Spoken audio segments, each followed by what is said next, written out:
Calder Hayes shoved the stall gate open and almost kicked the forgotten milk pail. He muttered under his breath, grabbed the pail by its bent handle, and stepped into the dim row of stalls facing a line of restless horses. Feeding could have waited. The town preacher would be halfway through his Christmas sermon by now, scolding sinners who skipped church, and Calder had no interest in giving them another reason to talk. He just wanted the animals quiet, the chores done, and the silence back in his head.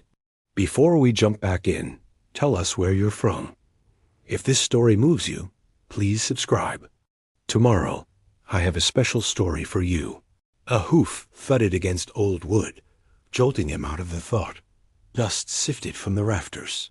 Calder set the pail down by the first stall and reached for the burlap sack of oats, measuring out the usual scoop.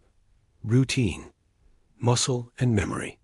The only things that had stayed when everything else had been taken.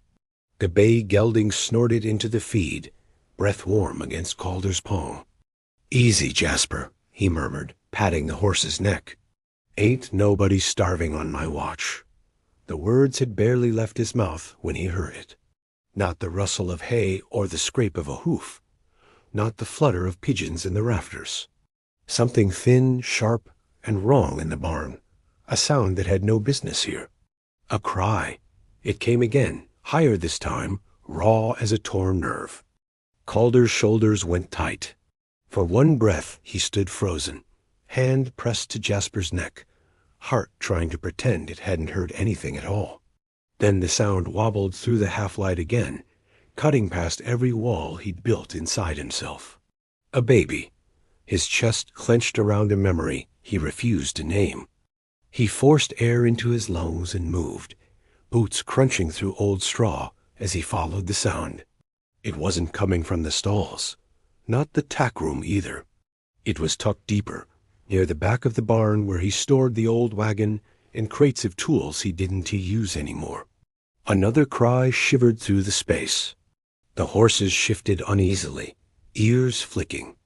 Who'd bring a child out here? He muttered, more to the barn than to himself. No answer, just the creak of a rope pulley and the faint whine of the wind slipping between boards. Calder rounded the old wagon and stopped dead. A wooden apple crate sat on the packed dirt floor, pushed up against a stack of hay bales. Someone had lined it with a folded patchwork quilt, the faded squares of blues and reds worn thin in places. In the middle of that quilt, fists flailing, face screwed up and furious with life, lay a baby. A girl, by the look of her tiny features. Red-faced, dark lashes clumped with tears, her mouth open wide around another outraged wail. "Lord help me," Calder whispered. His hands felt clumsy as he crouched beside the crate. The baby's cries sawed straight through him, hitting nerves he thought had long gone dead. She was wrapped in a second blanket, old but clean, one edge pinned together with a crooked brass safety pin. That was where he saw the note. A scrap of paper, folded once and tucked under the pin, as if whoever had left her had run out of places to hide their desperation. Calder stared at it for a heartbeat that felt too long. He could have gone for the baby first. He should have. But his fingers went to the paper instead, his mind already trying to make excuses for what it might say. A joke. A mistake. Somebody putting him through some kind of mean Christmas trick. He slid the paper free and unfolded it. The handwriting was hurried, the ink smudged like it had been written, while the writer's hand shook. "Please, lover." 3 words. No name, no explanation. The barn seemed to tilt. The baby's cries broke into hiccuping sobs. She kicked against the quilt, one foot escaping, toes already going cold. Calder swallowed hard and shoved the note into his shirt pocket. "All right, little one," he said hoarsely. "All right." He slid his hands under her, surprised by how light she was, how easily she fit between his calloused palms. She was so small, his fingers nearly met at her sides. Heat radiated through the blanket where her body struggled to keep itself warm. Her head lolled, her face turning toward his chest, mouth still searching helplessly for comfort. For a terrible, suspended moment, Another face flashed in his mind, a woman's pale and slick with sweat, lips parted as if still trying to call his name. A smaller bundle, silent in the midwife's hands. Calder shut his eyes hard, jaw locking until he could feel it grind. "Not now," he muttered under his breath. "Not here." He opened his eyes and looked at the squirming baby in his arms. She wasn't that child. She wasn't that night. She was here. She was alive. And someone had trusted his barn more than they trusted the town. "Who left you?" he asked quietly. The baby answered by grabbing a fistful of his shirt, knuckles white, as if she meant to anchor herself to him or drag herself out of the memory, trying to swallow him. He let out a shaky breath. "Fine. First things first." He moved quickly, cradling her close as he backed out from behind the wagon. The barn felt different now. Every shadow cut sharper, every breath of cold air a threat. He scanned the open doorway, half expecting to see someone hovering there, a woman in tears, a man with his hat in his hands, the sheriff ready to take this decision away from him. No one. Just the quiet stretch of yard beyond the barn mouth, the corral fence, the pump, the house sitting square and plain beyond it. He built that house for a family. Calder adjusted his grip on the baby and headed for it, each step careful. The boards of the barn porch creaked under his weight. The latch stuck like it always did. He hip-checked it open without thinking and shouldered through. The house smelled of coffee gone cold and last night's beans in the pot. He'd left the stove banked low, and the room held a soft, lingering warmth that hid his face as he entered. He laid the baby gently on the worn sofa, the one with the sag in the middle where he'd fallen asleep too many nights with a glass in his hand and his boots still on. Her cries had quieted to sharp, hiccuping breaths, but her face was still screwed up with protest, her hands windmilling blindly.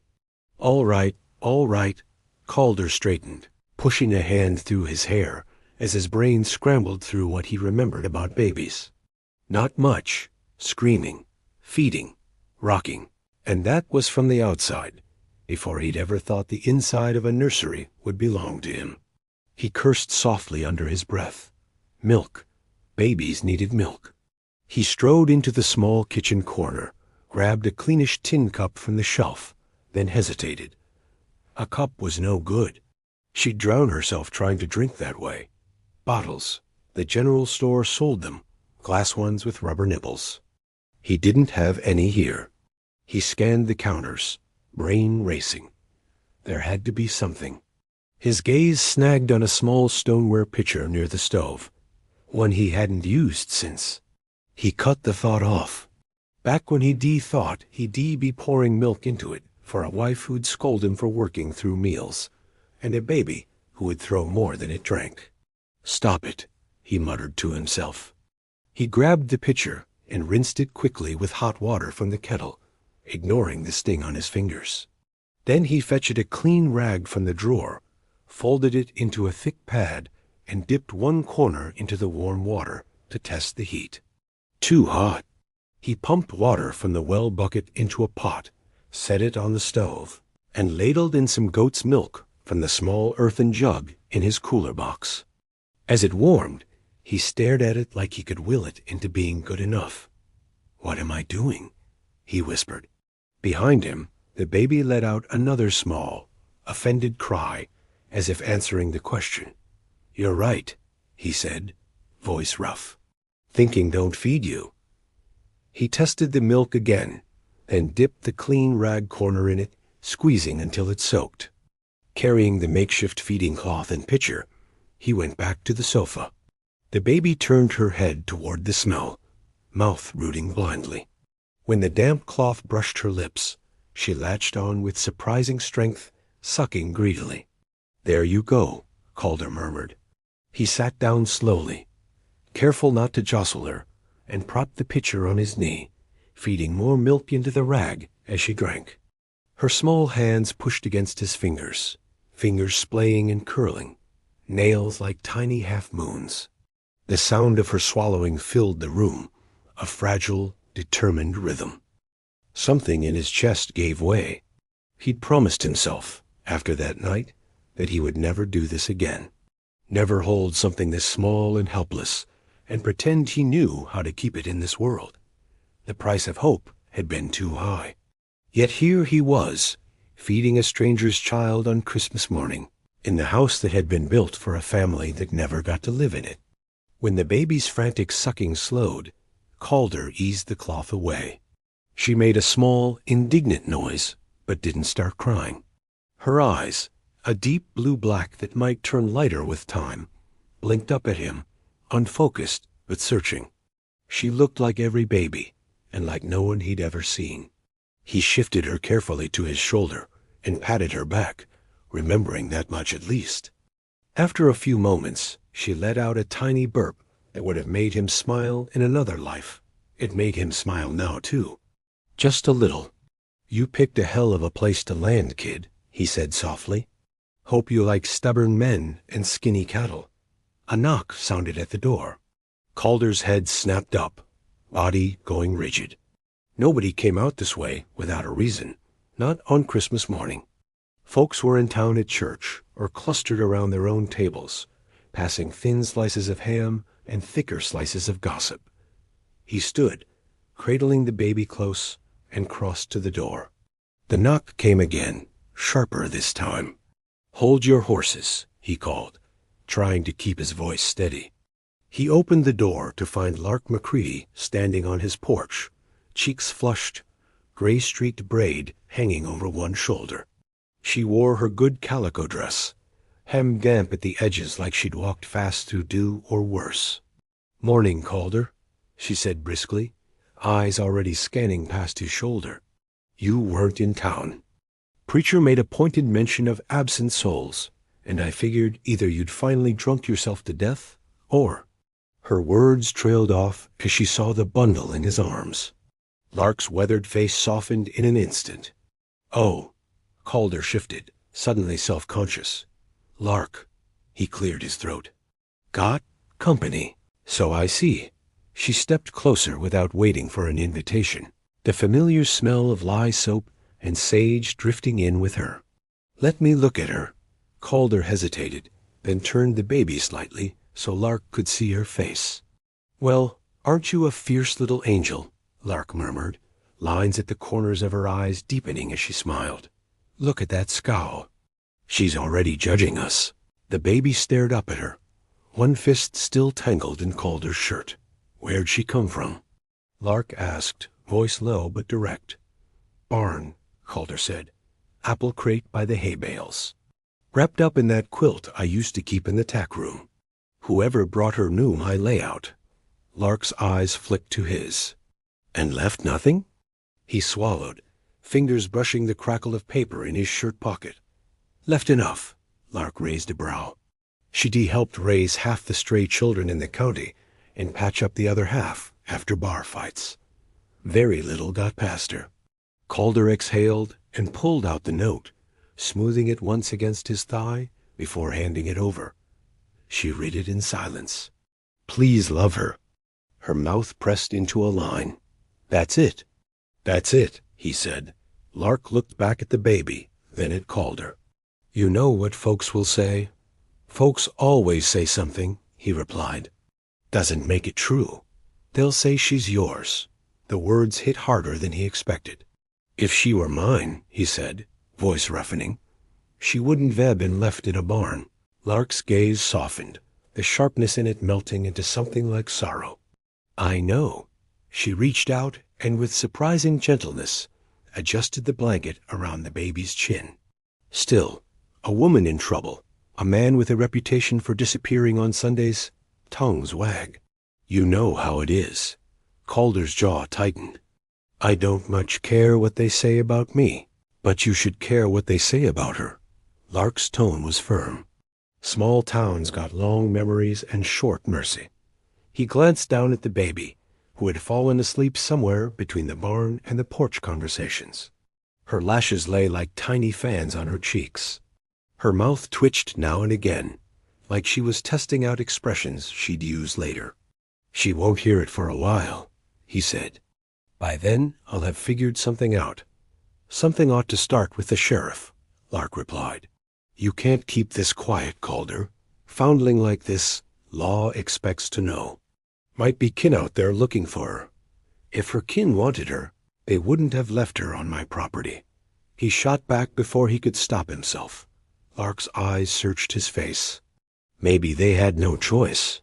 The words tugged at something dark, entangled inside him. He looked away. Sheriff needs to be told, she repeated. And the preacher. Better they hear it from you than from some ranch hand who spotted footprints. Footprints. Calder pictured the path between the house and barn, the churned-up earth near the corral. He'd gone straight for the crate, straight for the baby. He hadn't looked down at the ground, hadn't checked for tracks. A rookie mistake. I'll go, he said. After I make sure she's settled. We'll make sure she's settled, Lark corrected, pushing past him into the house with the ease of someone who decided a long time ago that his home was fair ground for her interference. She set her shawl on a hook and rolled up her sleeves. You got spare linens? Some, he paused. Most are. Packed away, she finished for him, her tone gentler now. I know. We'll use what you've got. She needs a proper change, and that quilt's got more holes than my Sunday stockings. Calder watched as Lark moved through his kitchen like she owned it, fetching a basin, pouring warm water, humming under her breath. The house felt different with another person in it, the empty spaces shrinking around them. He laid the baby on the table as Lark instructed, hovering like a nervous colt while Lark unpinned the blanket. She's bigger than a newborn, Lark observed, her practiced eyes assessing. Couple weeks, maybe. Whoever had her kept her alive this far. That counts for something. Calder forced himself to look. Tiny chest rising and falling. Legs kicking, feet no bigger than the crook of his thumb. A faint red mark around one ankle where something had rubbed too tight for too long. He swallowed. You think she's been hurt? Only by this world being what it is, Lark said quietly. No bruises that I can see. No fever. But she's hungry. You feed her? Of a sort, he admitted. Lark's mouth quirked. Of a sort is better than not at all. We'll get proper milk and a bottle from town. The thought of town tightened his stomach. Lark must have seen it. They're going to talk either way, Calder, she said. Might as well give them something worth talking about. Like what? Like a man who found a baby on his property and did right by her. Or a man who failed another one, his mind whispered. Lark finished cleaning the baby and wrapped her in a cleaner cloth, then the patched quilt again. The child fussed once, and then settled, thumb edging toward her mouth. You thinking of keeping her? Lark asked, not unkindly. Calder stared at the tiny bundle. I'm thinking she was left with me. That's not an answer. He exhaled slowly. I don't know. I know if I hand her over to the sheriff, she'll end up in some church-run home 3 towns over, or apprenticed out when she's old enough to carry a bucket. If I keep her here, I don't know if I'm capable of...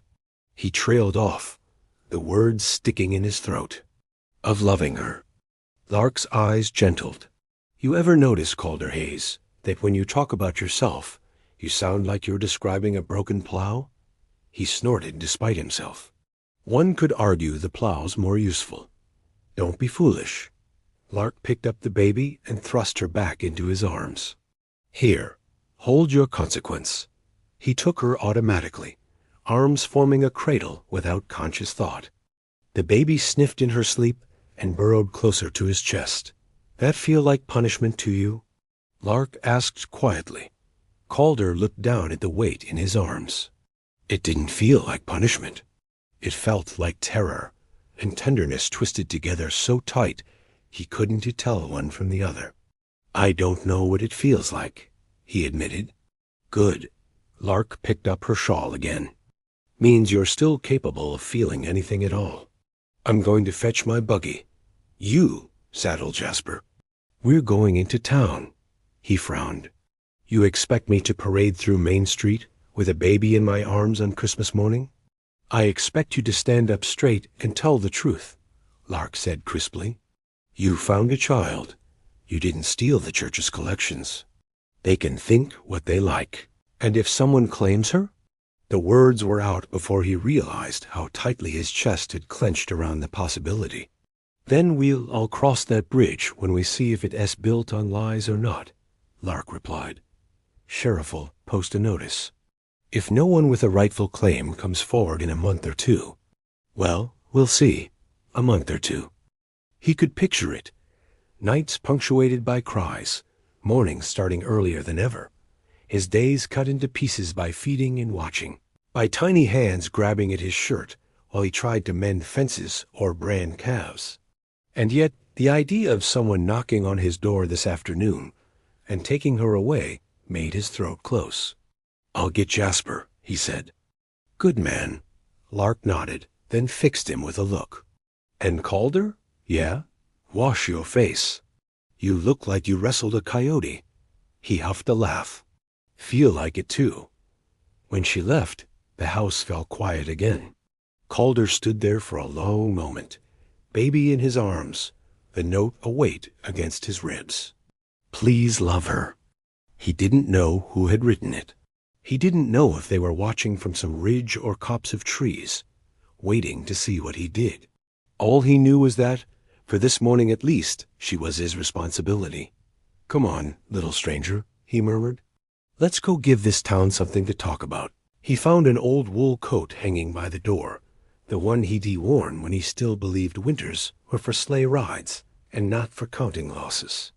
He shrugged it on one-handed, then tucked the baby beneath it, snug against his chest. Her warmth seeped into him, a small burning coal he didn't know what to do with. Outside, the yard lay still.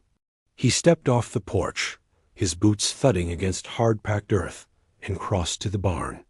As he saddled Jasper, he kept glancing toward the edges of his property, the line of scrub oaks, the rise of the distant hill.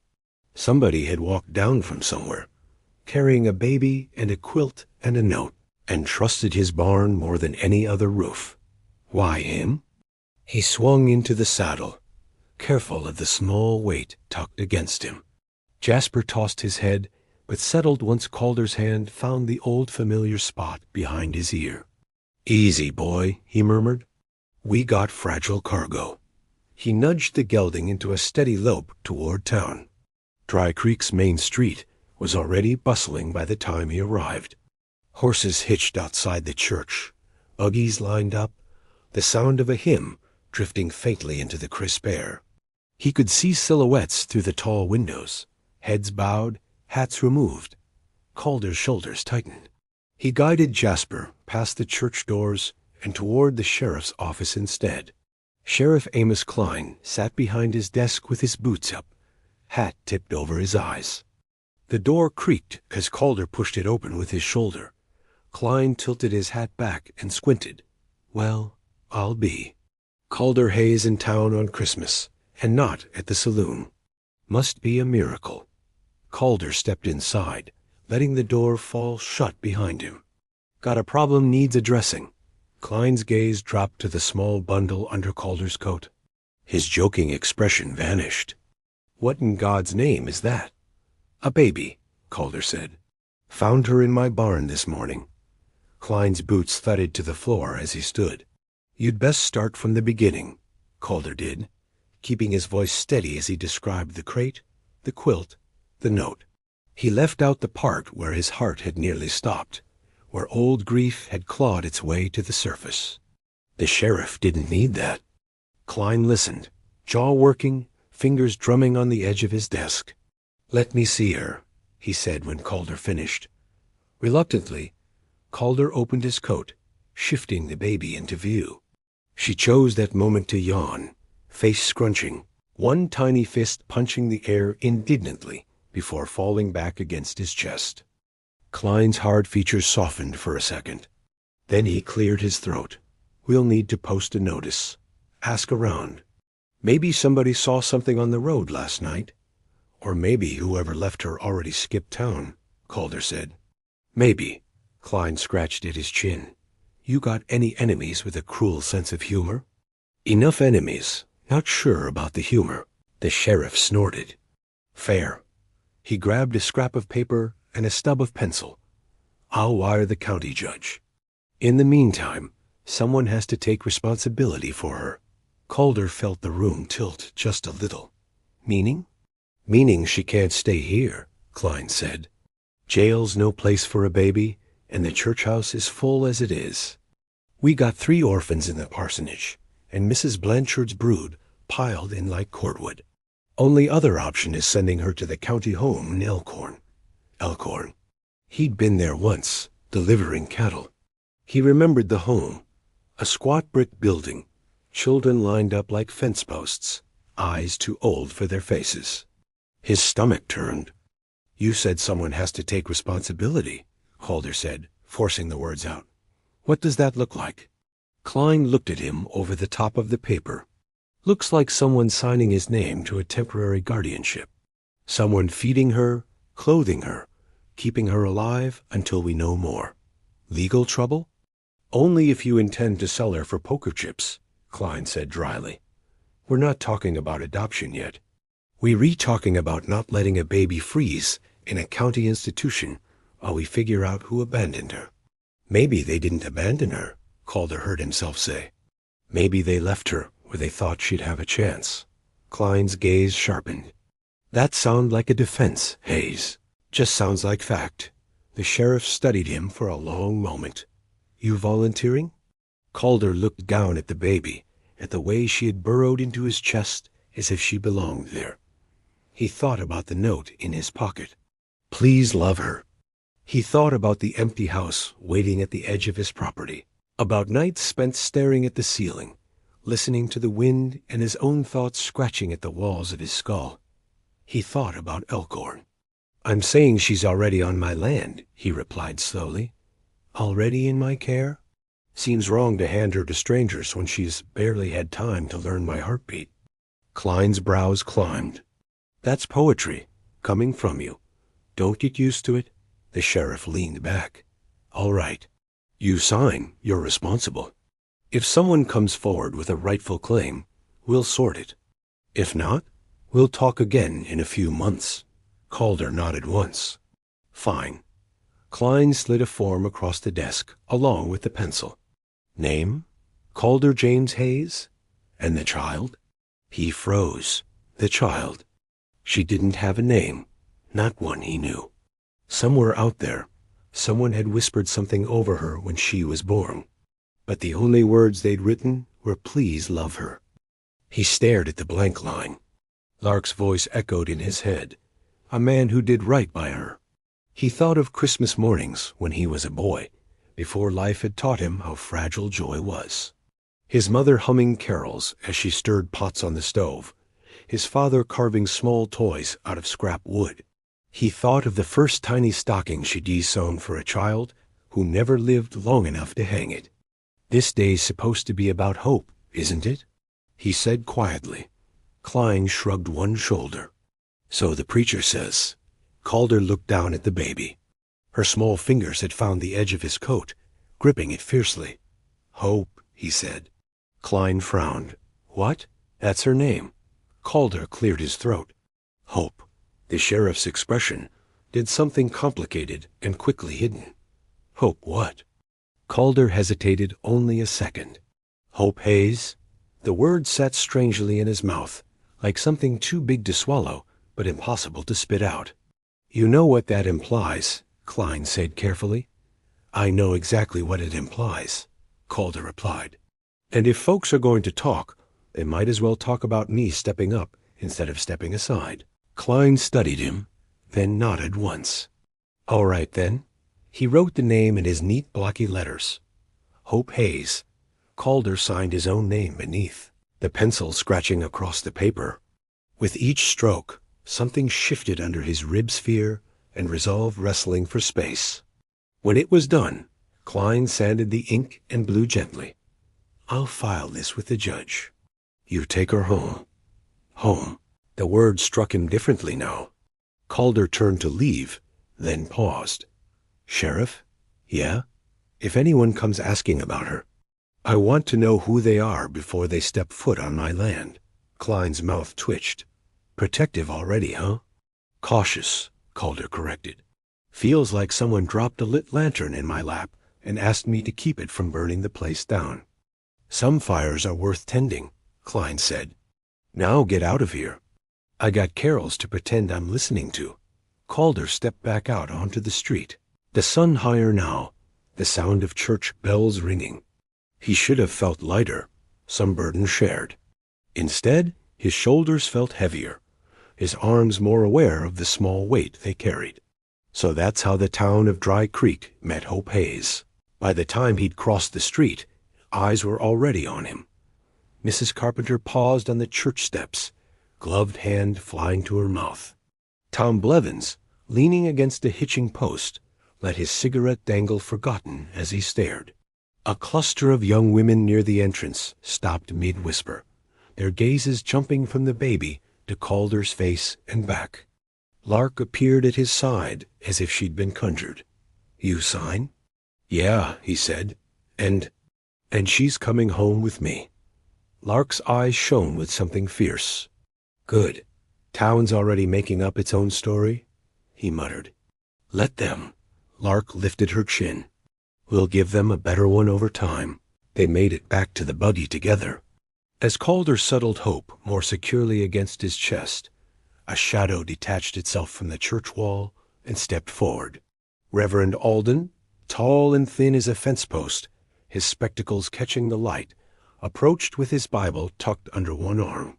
Brother Hayes, he said, voice smooth. I hear congratulations are in order. Calder stiffened. Don't recall asking for any. The Reverend's gaze slid to the baby. A blessing on this holy morning. The Lord's ways are mysterious indeed. If the Lord left her in my barn, I'd like a word with him about his methods, Calder said dryly. Alden's smile didn't reach his eyes. You found her then? That's right. And you intend to keep her? Already signed the papers, Calder replied. Figured better she have a roof over her head and a pew under her as a bed. Alden's lips thinned. The church is always willing to overextend itself? Calder cut in. He met the Reverend's gaze squarely. With all due respect, you've got your hands full. So do I. Difference is, my hands are free of collection plates. Lark made a strangled sound that might have been a cough, might have been a laugh. Alden's cheeks flushed. See that you raise her in the fear of the Lord, Mr. Hayes.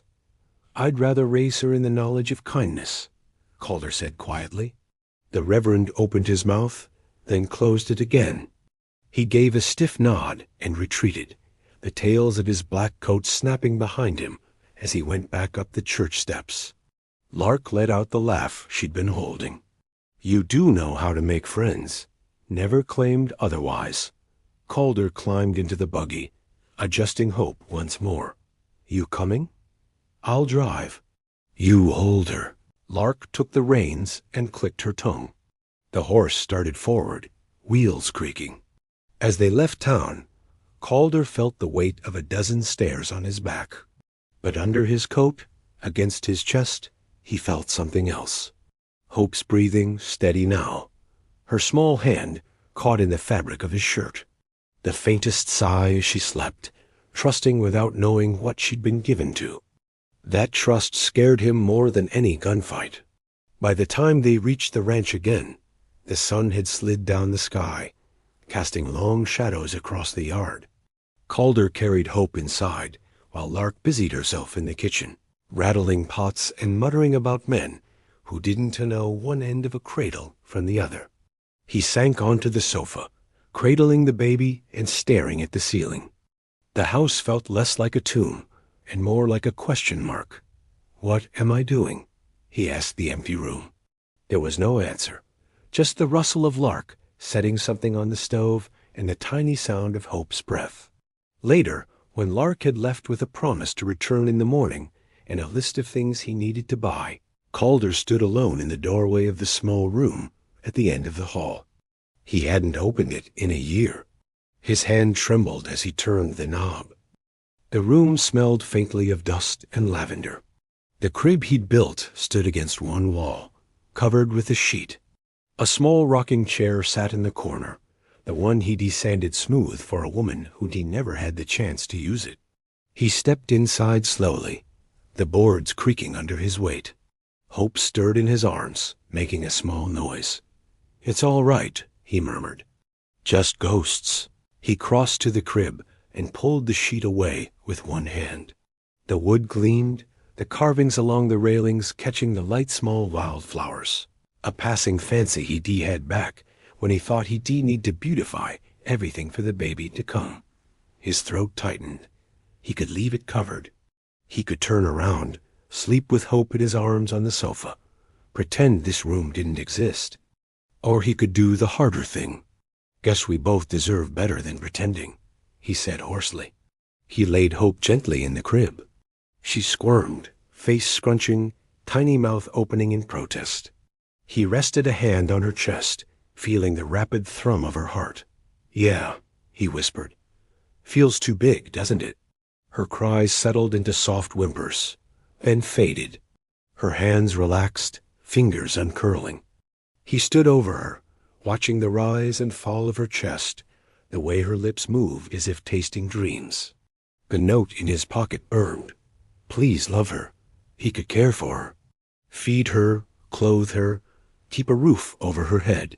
Those were things he understood, in theory. Loving her, that was the dangerous part. Because love made promises the world didn't always keep. He stepped back from the crib, fingers curling into fists at his sides. From the open window, a faint sound drifted in a horse on the road, distant but approaching. The rhythmic clop of hooves on hard-packed dirt, slow and deliberate. Calder's head snapped up. Nobody rode out this way after dark, unless they had business they didn't want the town to see. He moved to the window, careful not to creak the floorboards, and peered out. Along the ridge, silhouetted against the last smear of light in the sky, a lone rider paused. Hat brim pulled low, shoulders hunched. For a moment, the figure sat motionless, horse shifting beneath them. Then, as if sensing being watched, the rider turned their head toward the house. Even at this distance, Calder felt the weight of that gaze like a hand on his chest. Slowly, the rider raised an arm. In the fading light, something pale fluttered in their fingers. A scrap of cloth, maybe, or paper. Then, without a sign or shout, they wheeled the horse and disappeared over the far side of the ridge, swallowed by the encroaching dark. Behind him, in the crib, Hope let out a soft, questioning cry. Calder's heart hammered.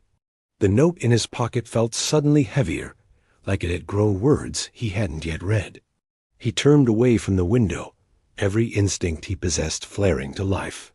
Whoever had left the baby on his land wasn't done with his story. And neither, whether he liked it or not, was he. This story took us a long time. If you like it, subscribe. Now, back to the story. Calder grabbed the rifle from behind the bedroom door. He eased beside the nursery window, staying out of sight.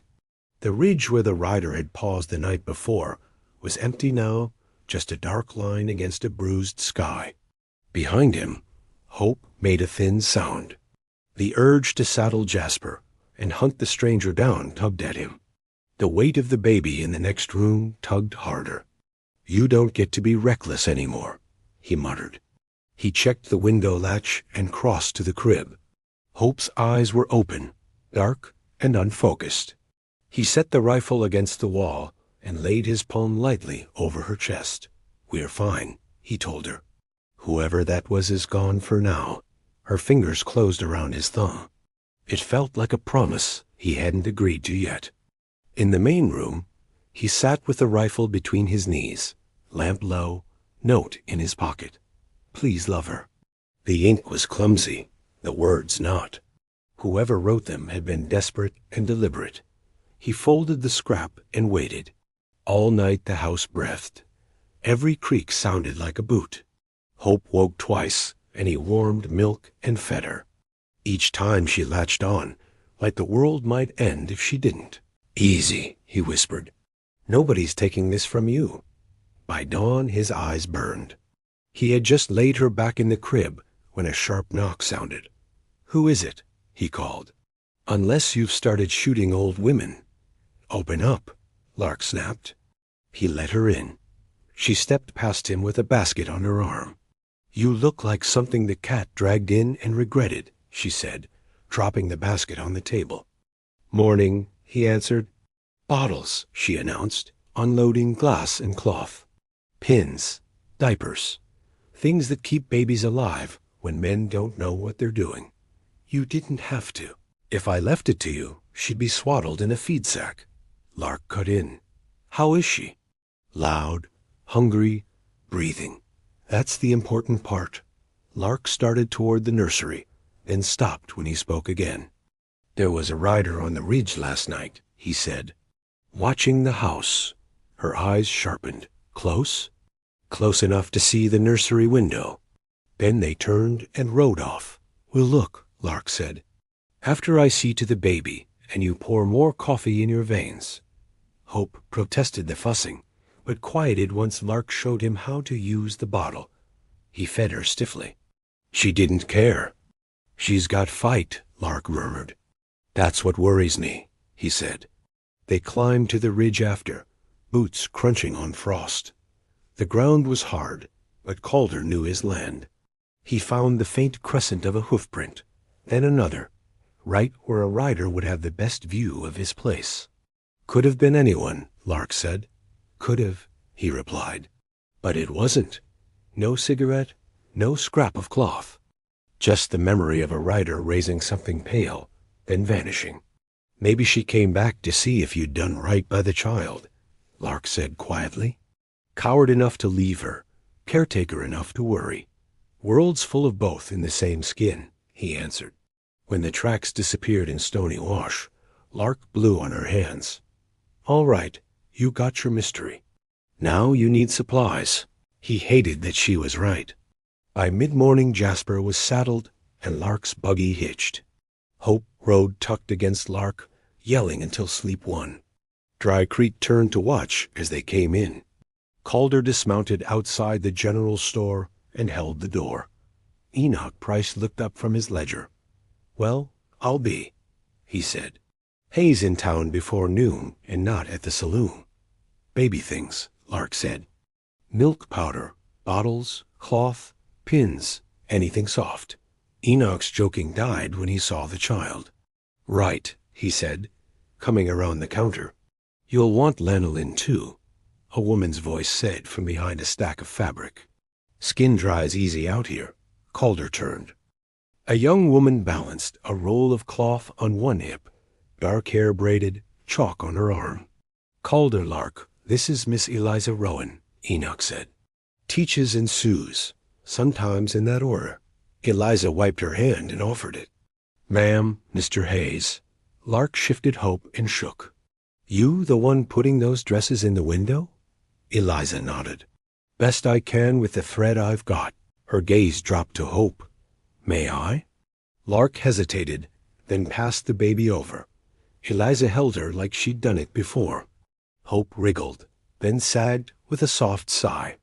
"She's beautiful," Eliza said. "How old?" "Couple of weeks, far as we can tell," Calder said. "Found her in my barn yesterday." "Is that the baby folks are whispering about?" Eliza asked. "Whispering loud," Lark said. "They'll get tired," Eliza replied. "They always do." Enoch stacked bottles and cloth. "Put it on your tab, Hayes." "I can pay," Calder said. "You will," Enoch replied. "You'll be back next week." While Lark argued over prices, Eliza adjusted the shawl around Hope. "If you'd like," she said, "I can sew her a sleep gown from muslin scraps." "Feels wrong for a Christmas baby to sleep in whatever's left in a trunk." "You don't even know if she'll stay with me," he said. "Do you mean to send her away?" Eliza asked. He hesitated. "No, not if I can help it." "Then she need clothes," Eliza said. "You can pay for fabric." "I'll sew because it's right. People will assume things," he warned. "They already are," she said. "Might as well give them something decent to talk about." On the way out, he glanced through the front window. At the mouth of a narrow alley, a small figure stood in shadow, hat low, coat collar up, too still to be loitering. His shoulders went tight. The figure touched their hat, then slipped away. "You all right?" Eliza asked quietly. "Thought I saw someone I knew," he said. "From your jaw, you don't like them," she said. "I'll keep my eyes open." He nodded once. The ride back felt longer. By the time they crested the last rise, Hope was asleep again, and Lark's head bogged. Then Calder saw the horse. A rangy bay stood tied to his front fence, lather dried on its neck. "Stay in the buggy," he said as he climbed down. "You can't tell me. Keep Hope low. That's all I'm asking." Boot prints led from the fence to the porch. The front door stood closed, but unlatched. He nudged it open with his boot, pistol ready. No gunshot greeted him. Just a thin voice from the main room. "Please," it whispered. "Just let me see her." A woman stood by the crib. Tall, too slender, dress faded, skirt muddied, shawl crooked. Her hat lay on the floor, hair spilling down in tangled waves. One hand clung to the crib rail. The other hovered inches above the blankets, fingers shaking. The crib was empty. Calder's gut jolted until he realized Lark still held Hope outside. "Step back," he said. The woman turned. Exhaustion hollowed her face, but her eyes were the same dark color as the baby's. "Is she all right?" she asked. "Is she alive?" "She's fine," he said. She sagged, one hand covering her mouth. "Good," she whispered. Lark brought Hope in. At the sound of the baby's fussing, the woman's head snapped up, hunger and relief colliding. "Who are you?" Lark asked. "Nora Finch," the woman said. "She's my daughter." Silence thickened. Calder thought of the sheriff's form. "Hope Hayes. Paper in Klein's office says she's under my guardianship," he said. "You already signed," Nora whispered. "I wasn't letting them ship her to Elkhorn," he said. "She was left in my barn with a note." Nora's gaze dropped to his pocket. "You kept it?" He nodded. "Please love her," she said. Lark's breath caught. "You wrote it," Calder said. "Who else?" Nora whispered. "He would have sold her." "Who?" Lark asked. "My husband," Nora said. "Samuel Finch. He drinks, he gambles, he loses, and when he loses, he looks for something to turn into money. Last week he decided our daughter was an asset. Some families can't have babies, he said. They'd pay for one already breathing." Revulsion crawled under Calder's skin. "I thought he was joking," Nora went on. "He wasn't, so I waited until he went back to the saloon, wrapped her in everything warm I had, and rode.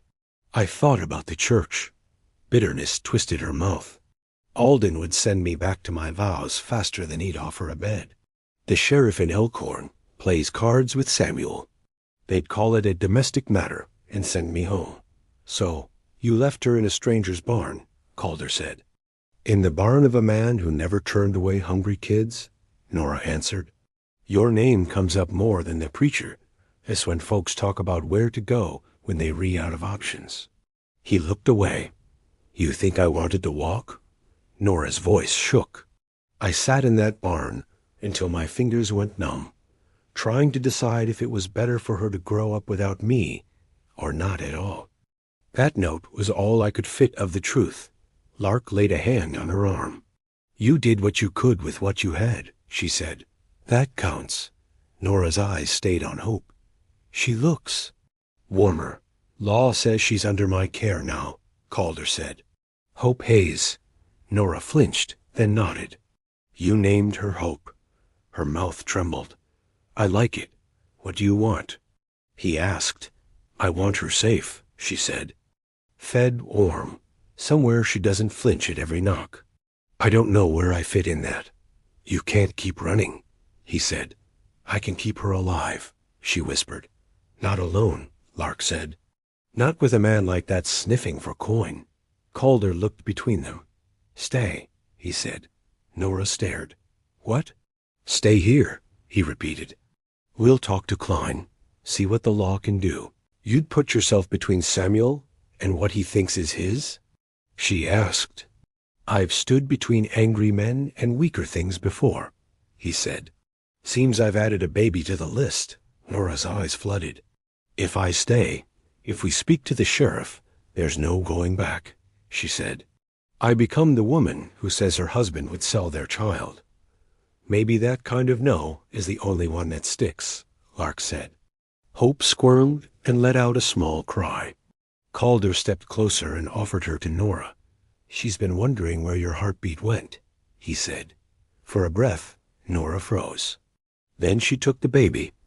Hope nestled against her chest like she belonged there. All right, little bird, Nora whispered. We'll stay. We'll try. Good, Lark said, blinking fast. First, we feed you something better than fear. Then you, she jabbed a finger at Calder, ride with me to fetch Klein. An hour later, stew simmered on the stove. Nora's few belongings were in the small room off the kitchen, and the doors were bolted. Calder checked the rifle by the door twice before mounting Jasper with Lark. Klein listened in his office, boots down, hat pushed back. When they finished, his jaw was tight. I've heard Finch's name, he said. Didn't know this part. You know now, Lark said. I'll wire the judge and the sheriff in Elkhorn, Klein said. Nobody takes that child off your land in the meantime. You believe her? He asked Calder. I do, Calder said. I've seen enough liars to know she isn't one. That'll do, Klein replied. Go on. I'll be behind you. They rode hard. The sun was low when the ranch came into view. From a distance, nothing was wrong. Up close, everything was. The front door hung open. Calder was off Jasper before the horse stopped. The main room looked like a fight chair's overturned. Bowl shattered, stew splashed up the wall. Lark's shotgun lay kicked aside. The crib was empty. For a moment, all sound left the world. Then a muffled, frantic cry cut through from outside. Hope. Calder ran for the back door, Klein on his heels. In the yard near the barn, a man wrestled with Nora. One hand clamped on her arm. The other gripped a bundled shape that twisted and wailed. Let her go, Nora screamed. You're hurting her. You think I care? The man snarled. You think you get to shame me and keep my property? Finch, Klein barked. Samuel Finch's head snapped around. His eyes were wild. He jerked Hope closer. You stay back, he shouted. You put that gun down or I'll drop her. Hope's cry thinned. Samuel, Nora gasped. She can't breathe. Shut up, he snapped, shaking her. Calder stepped forward, voice flat. You hurt her, and you won't walk out of this yard. Finch sneered. This your hero? He spat. Playing house with other men's cast-offs. Hope's face flushed dark. Nora lunged and bit his arm. He backhanded her. Hope slipped. Calder moved. One heartbeat, he was 3 strides away. The next, his shoulder hit Finch's chest. They went down. Calder twisted, putting his body between Finch and the bundle. A fist smashed into his ribs. He held on. Gun down, Samuel. Klein yelled. Reach for it, and you're dead. I'll kill you all. Finch spat. A shotgun cracked. Finch screamed. When the dust settled, he was on his knees, clutching a bleeding hand. His pistol lay smoking nearby. On the back step, Lark stood with the shotgun braced, smoke curling from the barrel. Next shot isn't for your hand, she said. Klein reached Finch in 2 strides, picked the gun aside, and hauled him face down. Rope bit into his wrists. You're under arrest, Samuel Finch, the sheriff said. For assault and attempted kidnapping. Finch spat dirt. She's my blood, he snarled. You can't take her. She's my responsibility, Calder said, still on his knees, tearing at the blanket around Hope with shaking fingers. And her mother's. Blood doesn't let you sell her. Hope's wail cut the air. She was breathing, furious and alive. I've got you, Calder whispered. I've got you. Nora crawled over. "Is she?" "She's fine," he said, passing the baby into her arms. Nora clutched Hope to her chest, sobbing. "I'm sorry," she whispered. "I'm so sorry." "That's nothing to be sorry for." As Klein dragged Finch toward his horse, the yard slowly exhaled. "He'll come back," Nora said. "Maybe," Calder answered. "Next time he'll have bars to slip past first. And he won't find you alone." "Why are you doing this?" she asked. He thought of the grave on the hill and the empty crib that had waited too long. "Because last time I couldn't save them," he said. "This time I've got another chance." "You think you can save everyone?" she whispered. "No," he said, "but I can try with the ones under my roof." Inside, the house bore the marks of the fight, but it still stood.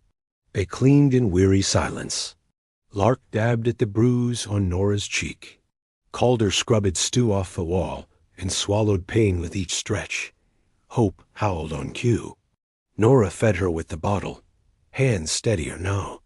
"You named her," Nora said when the baby finally sagged against her shoulder. "Hope Hayes. If you don't, I like it," she said. "I prayed for hope. I should have been more specific." When Lark finally left, promising to be back, the house settled into a new quiet. Calder stood in the nursery doorway while Nora laid Hope down. "You sure you're all right in that little room?" he asked. "It has a door he doesn't own," she said. "That's enough." She lingered, fingers resting on the blanket. "Thank you," she said, "for not assuming leaving her meant I didn't love her." He leaned on the frame. "My wife died in childbed," he said. "Took the baby with her. Built this house for them, then tried to fill the empty with work. Didn't take. So when a child got left in my barn with a note, I wasn't about to pretend she was none of my business." "I'm sorry," Nora said. "Nothing to be done about it now," he answered. "But it makes it hard to look at her and walk away." Nora looked at Hope, then at him. "If the judge says she should stay with you, will you let me stay in her life?" "Yes," he said. "And if he says she should come with me?" He swallowed. "If he says you're safe, and Finch really can't touch you, I'll hand her over myself," he said. "And if you ever need to run again, you'll know my gait." "Why?" she whispered. He touched the pocket where the note lay. "Because someone asked me to love her," he said. "That doesn't mean owning her. It means showing up." Nora's eyes shone. "Seems to me," she said, "she got what I begged for." She slipped off to the small room. Calder dragged a chair beside the crib and sat. Hope slept, breath of light sound. On the wall above the crib, a single nail waited from another life. He took the note out, smoothed its creases, read the words again. "Please love her." 3 words that had brought a stranger's horse to his fence, a desperate mother to his door, a violent man to his yard, and a baby into his arms. He folded the scrap and slid it onto the nail above the crib. It fluttered slightly. "All right," he said softly. "I'll do my best." Hope sighed, as if that answer would do. Days later, a letter would arrive from the judge-shared guardianship for Calder Hayes and Nora Finch. Samuel Finch's rights revoked while he sat in a cell. In time, Dry Creek's gossip would cool. Eliza Rowan would bring tiny gowns and bigger stories. The nursery would fill with more laughter than ghosts. For tonight, it was simpler. A tired man, a mother in the next room, a baby breathing steady beneath a scrap of paper nailed to the wall. Calder rested his hand on the crib rail. "Sleep, Hope," he murmured. "Tomorrow we start the hard part." Outside, stars pricked the sky. In town, Eliza Rowan threaded a needle and wondered what dress a child named Hope might wear. In Elkhorn's jail, Samuel Finch cursed a world that had finally told him no. Inside the ranch house, Hope Hayes breathed in and out, loved from more directions than she knew. 2 more great stories are next. Don't miss them. Subscribe and turn on notifications.